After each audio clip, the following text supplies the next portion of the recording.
After receiving devastating news from the NFL, Brendan Sorsby, they're now piling on him in the CFL. They will not allow him to play in their league either. Y'all know we're going to talk about it. And then the Buccaneers and Baker Mayfield are still at odds trying to get a contract done. And then to end today's show, we got to send some prayers out to former NFL running back Chris Johnson, man. But before we talk about it and break it all down, you already know you got to hear the music first. Welcome to your number one spot for all NFL news and content, NFL Central.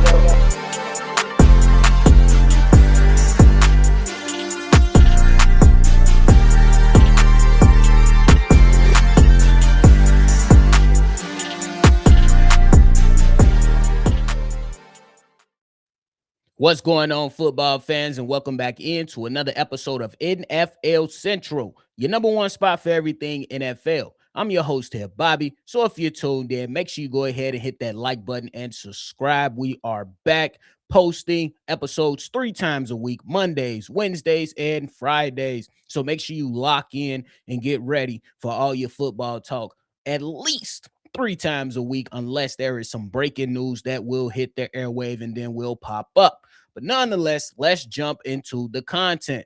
So now we understand that Brendan Sorsby has been facing a couple challenges with trying to resume his football playing career. We know that he had the litigation stuff down there in Texas to where he was granted some access to return back to Texas Tech, but all the backlash that came down regarding the decision down there in Texas, Texas Tech decided to change their mind and say, no, Brendan Sorsby, you're not coming to play. We don't want you anymore. So Brendan Sorsby went out there and applied and, tried to enter the NFL through their supplemental draft. The NFL shut that down. And then there was some, backlash and some responses that came from Brendan Sorsby's representation, which his lawyer came out and said, we're going to fight this. And the NFL, they're standing on their business. That was like, hey, you may have a chance to try to enter the NFL in the 2027 draft. And most of us football fans was like, hey, what can he possibly do? What can he do to make way into the NFL? I knew myself and Steve-O, we talked about it last week, and we talked about hey, maybe he can go ahead and enter the CFL, go ball a little bit, get some film out there to where the NFL teams could then bring him on the following year. But it turns out the CFL says, no, we don't want you either. So both leagues, the NFL and the CFL, have put their foot down and said, no, young man, you're going to have to go out there and just deal with the consequences of your decisions. I'm 100% on board with them. I understand the discussion when it comes to sometimes there's a little more egregious acts from some knuckleheads around these sports, and we know what those things are. Some domestic violence stuff, some, more crazier stuff with, when we bring up Deshaun Watson up in Cleveland, we understand that all. But life isn't fair. That's just what it is, man. Sometimes guys can be able to have talent and, they're under these contracts already. And sometimes owners and these guys look the other way. I'm 100% not with it, but I do understand that contractual agreement that, hey, even if we kick them off to the side, we're still going to, be able to go out there and have to pay this said person who did the knucklehead stuff. NFL teams, they have not signed Brendan Sorsby. They don't have to sign Brendan Sorsby. And this is just the reality of what it is. It's not fair because I'm in agreement with a lot of you all that guys that put their hands on women or do other things towards women and do some more egregious stuff, they shouldn't be in the league either. They shouldn't be in the league either. I'm 100% against it. But Brendan Sorsby, he's one of those guys that, hey, you're going to have to go out there and prove that you've learned your lesson. And I know it, like I said, it's a huge contradiction when it comes to all of this. To be honest with you, it's one of those things where you look at it and you just say, man, how can we make sure that we're not allowing guys to resume football activity after doing stupid stuff that's could be viewed as being more worse than betting on sports, I'm in agreement with that. But this is one of those situations to where you look at Brandon Sorsby and you say, hey, man, you got to live with your decisions. All of us do, whether something happens immediately or something happens down the line. We all have to live with those decisions. I think the kid is very, very talented. I saw some stuff that I like from him, and the throwing ability, the attributes stand out. But he's gonna have to go out there and prove himself. And I think that the way that his representation carried this throughout the entire time, they screwed him up. They screwed him up. And you know what I'm saying? Because first, he came out and put it out there for everybody to see that, hey, I have a sports betting problem. And then, trying to go back to Texas Tech after a month in rehab. And yeah, it's just not something that makes a lot of sense if we're keeping it a buck, especially from his side and his representation, especially once the NFL denied him. We're going to fight this. No, you're not. You're going to be wasting your time. And I think that's just the reality of it. And he's going to have to live with those decisions.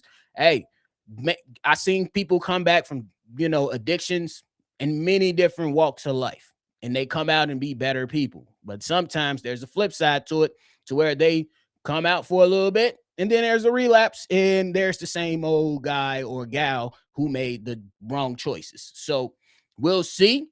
I think a year off will be best for him if he just stay locked in, and then we'll go from there. Maybe this is a story that we revisit sometime around next May once the draft is here, and then we'll see what happens with that. I think somebody will take a flyer on him. I don't think they're going to draft him high next year, but the NFL made its decision. The CFL made its decision, because I thought that he was going to have an opportunity to go play the CFL, but they said, no, we don't want you either, brother. We don't want you either. But nonetheless, we're going to move on. Let me know your thoughts and comments down below. Now, we have some Baker Mayfield stuff going on. It appears that he's at odds with the Tampa Bay Buccaneers. It's crazy that they named Tampa Bay, but the city name is Tampa, but that's another discussion for another day. But nonetheless, Baker Mayfield, he did an interview with Steve McGahee, and he had to say this about the contract negotiations that is going on with himself and the Tampa Bay Buccaneers. He said, I would love to be there. I think both sides want to get it done. Now it's a matter of finding that middle ground and what makes both sides happy. We fell in love with Tampa, and it's a great place to raise kids and be around. So regardless of what happens, I think we'll spend our off seasons there. Obviously, it's a little brutally hot, but it's good for trading. But I want to be there long term. They treated me right, and it's the first place I've gotten to that feels like Oklahoma when it comes down to football is football, and how they can put you in the best position to have success on the field, and how they can give you their resources to help you out. And so it's a great place. We'll see.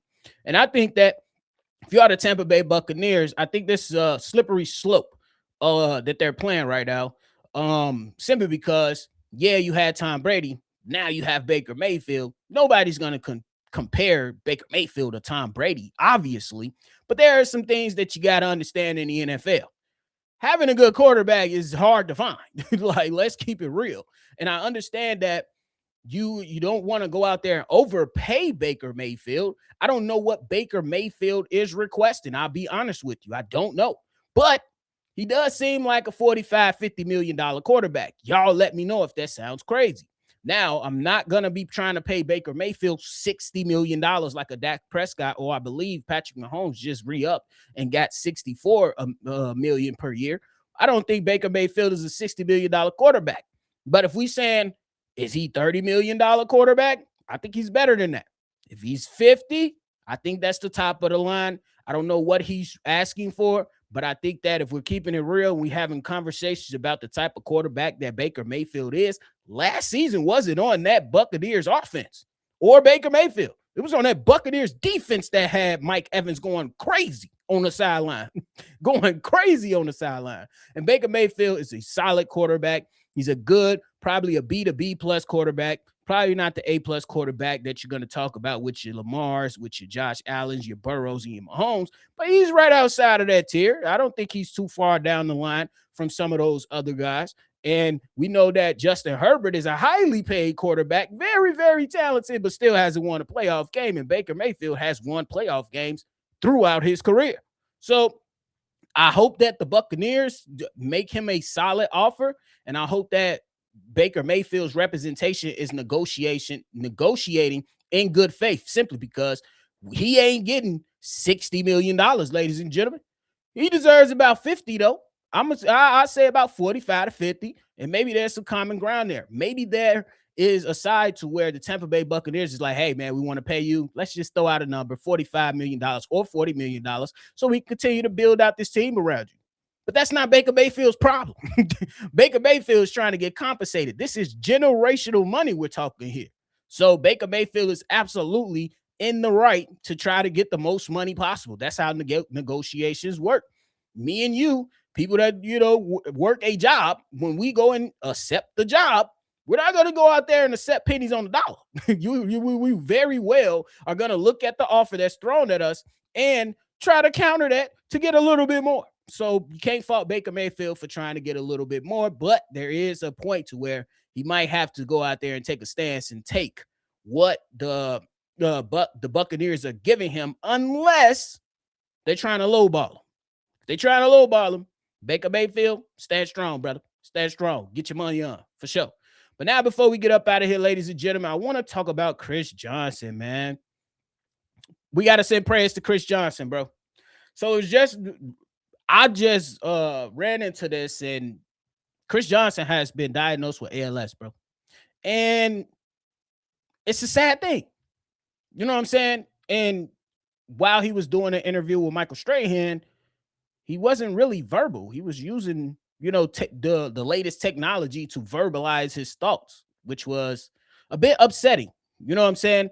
In ALS, and it's not just Chris Johnson, it's for all those who have gone through, diagnosis of ALS, that we got to send prayers to, because it's something that there's not a cure for right now. So I want to send prayers to everybody that's dealing with ALS, especially Chris Johnson, and group them all together, man. He was one of the because I used to play running back in the day in my high school years, and he was one of those guys that I modeled out there. Not really a big running back, but a shifty running back with speed, but definitely got some power, but not a Derrick Henry type of running back. You know what I'm saying? Not no big bulldozer. And Chris Johnson had a hell of a career, man, and he did some really good things throughout the NFL, man. It just sucks, man, because he talked about just a year ago him being able to pick up his 7-year-old daughter, and now he's not able to do that.